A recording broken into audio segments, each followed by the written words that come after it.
Michael Jackson was fine, until he wasn't. 1 minute, he was resting in his bedroom. The next, he was gone.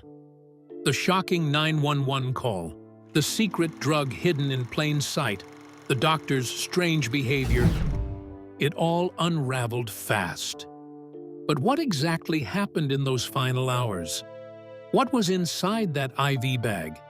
And why did no one step in until it was far too late? This isn't just a story about a star who couldn't sleep. It's a mystery of trust, pressure, and one decision that changed music history forever. Stay with us, because what you're about to hear will change how you remember him. The final call that shook the world. June 25, 2009. The voice on the phone trembled, barely holding itself together. "He's not breathing," the man said. The dispatcher tried to stay calm, but urgency thickened the air. The address? 100 North Carrollwood Drive, an upscale home in Holmby Hills, Los Angeles. What the paramedics didn't know then, what they would discover only when they stepped inside, was that the man in distress wasn't just anyone. It was Michael Jackson. The world didn't know yet. Fans didn't know. Neighbors didn't know. And the first responders, until that very moment, had no idea they were rushing toward the lifeless body of one of the most iconic entertainers in history. Inside the mansion, it was eerily quiet. The kind of quiet that speaks louder than any scream. They found Michael lying on his back in a bedroom that looked more like a disheveled clinic than a private sanctuary. He wasn't breathing. His pulse was absent, and CPR had already been started. On the bed. That's when the red flags started to appear. Performing CPR on a mattress is ineffective. It doesn't give the chest the resistance it needs. Time had already slipped through their fingers, and now even basic protocol was being mishandled. Every second lost was a second closer to tragedy. The paramedics worked quickly, doing everything they could. But the feeling was unmistakable. Something was wrong. Not just with the man on the bed, but with the entire setup. The panic felt misplaced. The timing felt off. And most disturbingly, the call for help had come too late. Outside, word began to spread. Cameras swarmed the gate. Fans wept without knowing why. Inside the ambulance, the weight of the world sat still beside Michael Jackson's body. From that moment on, nothing about this case would feel like an accident. Michael's last night alive. Michael Jackson wasn't rehearsing. He wasn't dancing. He wasn't surrounded by screaming fans or studio executives. He was in bed, exhausted and terrified of not being able to sleep. For years, sleep had been his enemy. The kind of insomnia he battled was more than mental. It was physiological, deep, unforgiving. And as the pressure of his looming This Is It tour built up, so did his desperation. He couldn't afford to fail. The world was watching. So, with the cameras off and the lights dimmed, Michael turned to the one person he trusted with his life. His personal doctor, Conrad Murray. Murray wasn't just a physician anymore. He had become gatekeeper, caretaker, and, some would say, dealer. That night, Murray tried everything: Valium, lorazepam, midazolam, each drug more potent than the last. Still, Michael remained alert, wired from anxiety and fear. And then came the request, one Murray had heard before. "Give me my milk." Milk. That was Michael's nickname for propofol, a powerful anesthetic used only in hospitals and operating rooms. It wasn't meant for home use, and it certainly wasn't meant to be administered nightly. Murray obliged. He gave Michael the drug. Then, satisfied that his patient had finally drifted off, he walked away, leaving the room. Minutes later, Michael stopped breathing. When Murray returned, what he saw shattered him. Panic took over. Instead of immediately calling 911, he tried CPR, on the bed again. Still on the bed. He called for security. Only then was the emergency line dialed. By the time paramedics arrived, it may have already been over. Michael Jackson didn't die screaming. He died in silence. The king of pop, taken down not by fame or scandal, but by something far quieter and far more tragic. Inside the bedroom. When authorities entered the room where Michael died, they didn't find peace. They found a puzzle. The air was strangely hot. The fireplace blazed in the middle of a summer afternoon. On the mirrors, the doors, and even on lampshades were taped notes, quotes, mantras, reminders. You are loved. Heal the world. Train. Believe. Focus. It was like stepping into the mind of a man trying to hold himself together. Then the medical gear caught their attention. An IV pole stood awkwardly near the bed. Saline bags, empty bottles, half-used syringes. No chart, no monitors, no standard setup, just chaos. A tangle of tubes and vials that didn't belong in a home, and definitely didn't belong around someone like Michael. On the bed, a laptop lay open, next to a doll, not a small one, a life-sized mannequin, resting under the covers. Was it decoration? A coping mechanism? A stand-in during lonely nights? No one could say. But it added another layer of surrealism to the already grim scene. Then one officer bent down and spotted something peeking from under the nightstand. A small vial, rolled just slightly out of sight. It was labeled propofol. That was the moment things changed. Because propofol doesn't belong in a bedroom. It doesn't belong outside a hospital. And now it was lying, discarded, at the feet of the world's most famous performer. This wasn't just about a man who couldn't sleep anymore. It was about what had been done to make him sleep, and what had gone terribly wrong. What the paramedics and police noticed, even for seasoned responders, something about the scene felt wrong. Paramedics had seen makeshift medical setups before. But this was different. The oxygen tank was off to the side, not connected. The IV was primitive. There was no EKG, no backup equipment, no real plan in place. It felt like a rush job, an illusion of care, a performance for one. But the strangest part was Dr. Murray himself. Instead of urgently working to save Michael, he seemed distracted. He offered no clear timeline. His answers shifted. And worst of all, his medical bag was missing. When asked, Murray seemed surprised. "I thought you had it," he said. But no one did. A full medical bag, filled with the drugs, syringes, and vials that may have caused the overdose, simply gone. That wasn't just a red flag. It was a neon sign. And as the room's strange energy settled in, so did the unspoken realization among the responders. Someone had tried to clean up, to erase evidence before help arrived. It didn't feel like a tragedy anymore. It felt like a cover-up. The mystery of Dr. Conrad Murray. In the hours following Michael's transport to the hospital, one man quietly disappeared, Dr. Conrad Murray. While fans mourned and reporters scrambled, Murray slipped away. No statement, no cooperation, just silence. It took investigators days to track him down.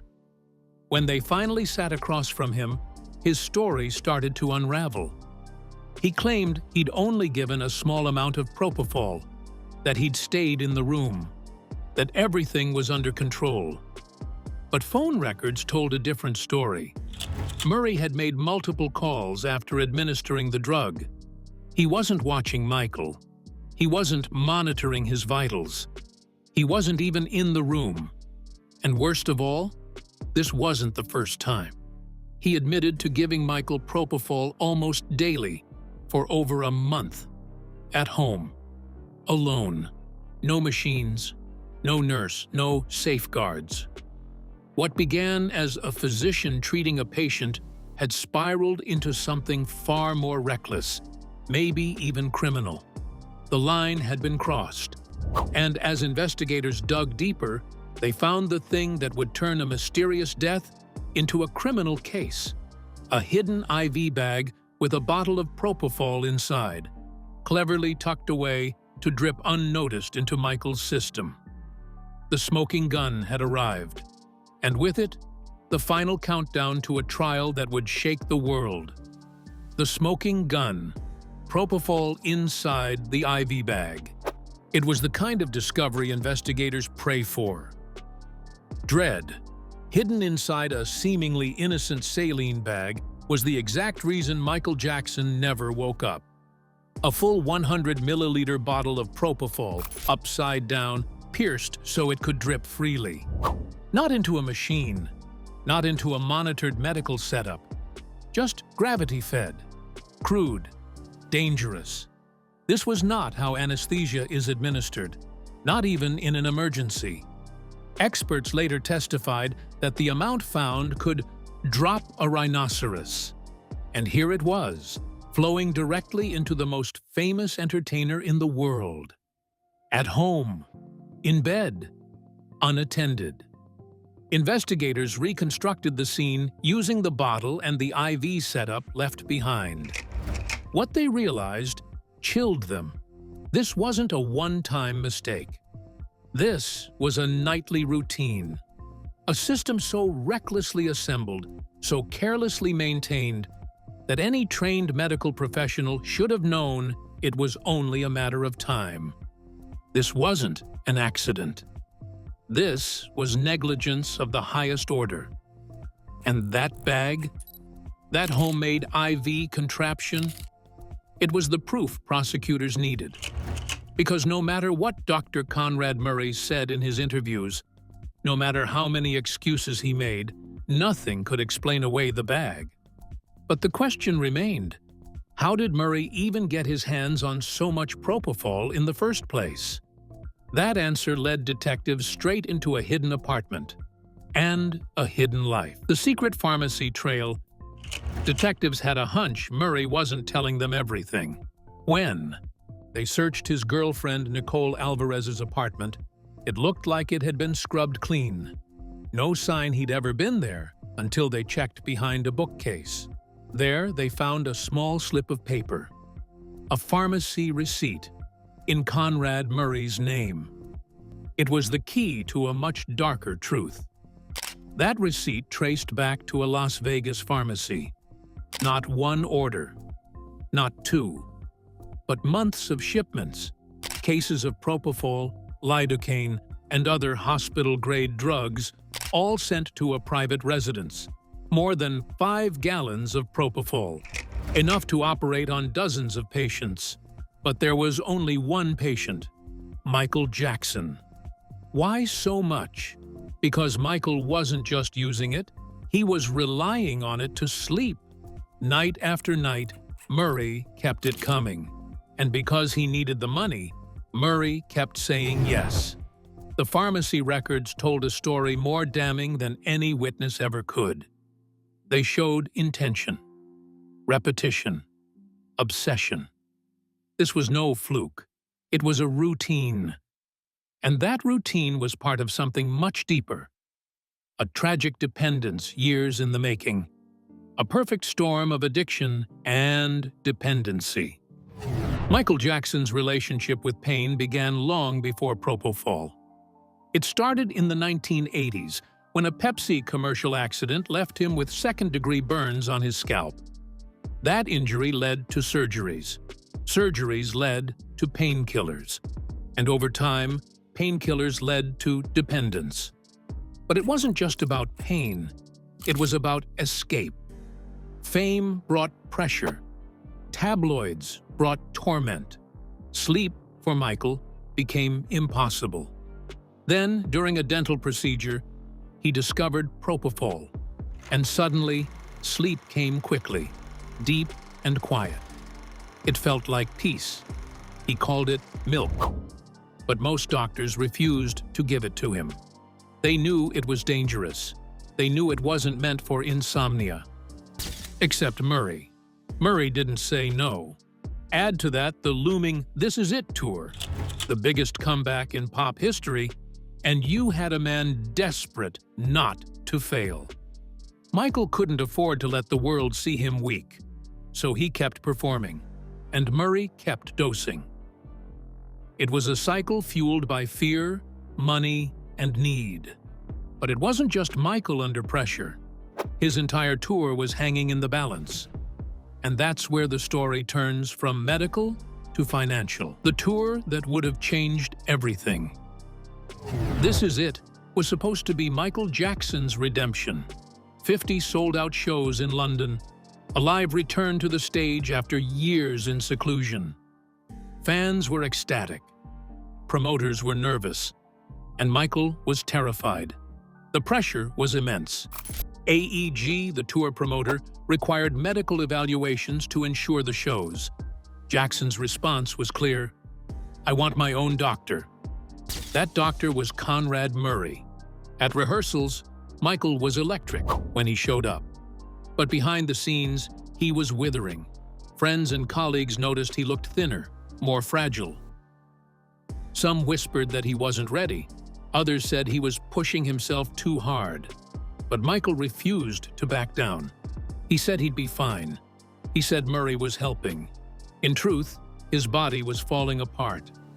Michael was pushing through rehearsals by day and being sedated by night. Propofol was no longer an emergency fix. It had become part of the schedule. And for Dr. Murray, keeping that schedule meant keeping the money flowing. Dr. Murray's hidden financial motives. Behind the doctor's white coat was a man drowning in debt. Murray had children across multiple states. He owed money on luxury homes. Some of his medical licenses were under review. And yet, when offered $150,000 a month to care for Michael Jackson, he didn't blink. This wasn't just a job, it was his financial lifeline. But to earn that check, he had to give Michael what he wanted. Which meant ignoring every medical standard. Which meant nightly doses of propofol administered without equipment, without backup, without oversight. Investigators uncovered overdue mortgage payments. A house in Las Vegas he could no longer afford. Relationships he could barely maintain. In every way, he was living beyond his means. The money wasn't just a motive, it was a leash. And by the time Michael Jackson died, it was wrapped too tightly around both their necks.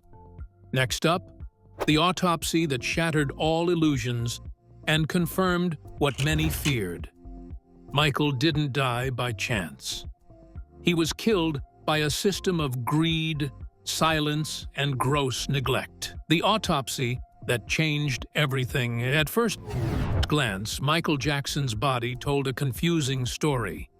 He was thin, fragile, but not terminally ill. His heart was intact. His organs were mostly normal for a man his age, no evidence of long-term disease or a fatal stroke.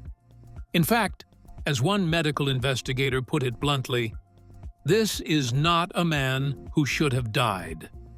But when the toxicology results came back, the truth hit like a lightning bolt. The levels of propofol found in Michael's system were staggering, consistent not with mild sedation, but with full surgical anesthesia. And it wasn't just a trace. It was a dose so large that it would suppress breathing in almost anyone. The kind of dose given in hospitals under constant supervision. Not something used at home in a darkened bedroom. And that was just the start. The autopsy revealed numerous injection sites, suggesting repeated sedation attempts. His scalp bore the scars of multiple surgeries, a painful reminder of the burns he suffered during that infamous Pepsi commercial accident decades earlier. His hair had long been gone, replaced by wigs. His skin showed the stress of chronic conditions and cosmetic procedures, but none of it explained his death. What did explain it was the improper use of propofol, a drug that should have never been outside a hospital setting. Experts testified that the concentration of the drug in Michael's bloodstream couldn't have come from a single injection. It had to be a continuous drip, likely gravity-fed from that now infamous IV bag investigators found. This confirmed what many feared. He hadn't just overdosed. He had been kept unconscious, without monitoring, without oxygen, without a plan if something went wrong. The autopsy was the smoking gun. It stripped away excuses. It exposed recklessness. And it made one thing clear: this was no accident. It was medical homicide in slow motion. And now, prosecutors had the evidence they needed to take the case to court. The charges and legal battle with the autopsy results in hand, and the world demanding justice, the LA District Attorney's Office made its move. But what charge would stick? Some believed second-degree murder was appropriate. Others argued that proving intent would be nearly impossible.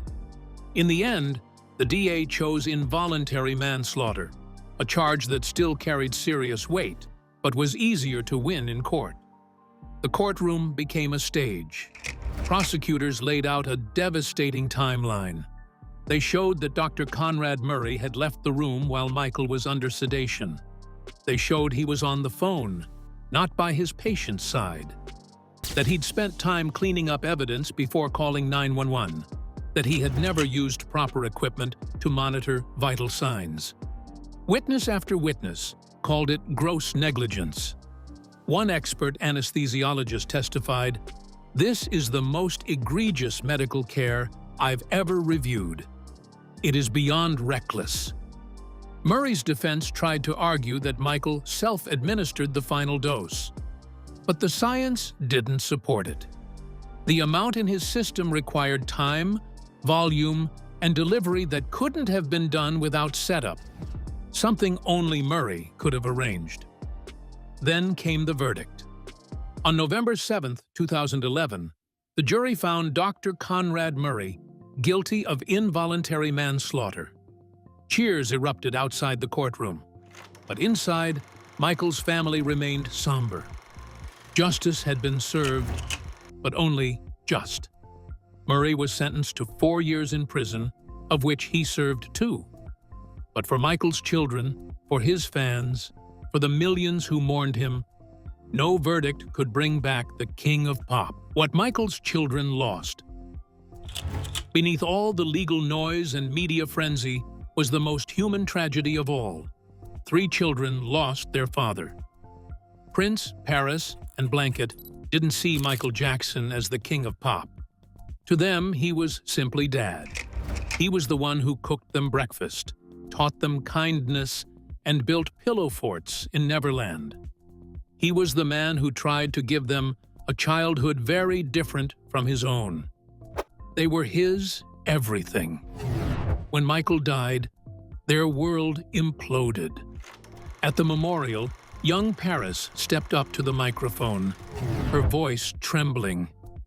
"Daddy has been the best father you could ever imagine," she said through tears. That one sentence hit harder than 1,000 news headlines. It was raw, honest, devastating. In the years that followed, each child grieved in their own way. Paris struggled publicly, later revealing battles with depression and trauma. Prince became fiercely protective of his siblings and their father's legacy. Blanket, the youngest, went almost entirely silent, avoiding public appearances, retreating into a private world of his own. What made it worse? was knowing what they lost wasn't just the man, but the life he promised them. Michael had told friends the This Is It tour would be his final bow. After that, he wanted to raise his kids away from the spotlight. Travel, laugh, heal, be a dad without the cameras. That dream died with him. For them, justice wasn't enough. Because justice can't hug you. It can't teach you to moonwalk. It can't say, "I love you" at bedtime. And it certainly can't replace a father. The world reacts. The moment the news broke, the world stood still. On June 25, 2009, crowds gathered. Outside hospitals in Times Square, on street corners around the globe. Phones buzzed with alerts. Television anchors struggled to keep their composure. Radio stations switched to wall-to-wall Michael Jackson. And fans, young and old, cried openly in the streets. It wasn't just a celebrity death, it was a cultural earthquake. At the Staples Center Memorial, broadcast to over 1 billion viewers, legends like Stevie Wonder and Mariah Carey paid tribute. Brooke Shields recalled Michael's kindness and sense of humor. And Paris, trembling, delivered a eulogy that no child should have to give. In Japan, fans created shrines. In London, vigils stretched for blocks. In Brazil, murals appeared overnight. It was grief on a planetary scale, proof that Michael Jackson had transcended fame. He wasn't just an artist. He was a thread in the fabric of global culture. But alongside grief came anger. How did this happen? How was it allowed to happen? Many believed the system failed him, enabled him. That fame had become a kind of cage where no one said no, even when it mattered most. Gone Too Soon wasn't just a lyric anymore. It was a wound, one that still hasn't healed. A legacy too big to bury. Michael Jackson may have died that day, but his voice, his moves, and his message never did. He sold over 750 million records, won 13 Grammys, and broke barriers with songs like Billie Jean, Black or White, and Man in the Mirror. His Thriller album still reigns as the best-selling of all time, and his dance moves, still imitated, still untouchable. But his true legacy wasn't just in platinum records. Michael gave millions a sense of wonder. He used his fame to raise money for children's hospitals, fight world hunger, and bring attention to AIDS and racism. Heal the World wasn't just a song, it was a mission. One he took seriously, even as the media often mocked or misunderstood him. And yet, he was also a warning. He showed us what happens when a person becomes a product, when yes men surround the fragile, when money matters more than health. Dr. Murray lost his license, but Michael lost his future. His children lost their guiding light, and the world lost one of the most electrifying performers in human history. Still, in every dance class, every karaoke bar, every concert where his music plays, you feel it. That spark, that pulse, that magic. Michael Jackson's body may be gone, but his soul is still on stage, and the curtain will never fall. Michael Jackson gave us music, magic, and moments we'll never forget. But behind the spotlight, his story ended in tragedy. If this video moved you or opened your eyes, please like, share, and subscribe. Thank you for watching and for keeping the King of Pop's legacy alive with us.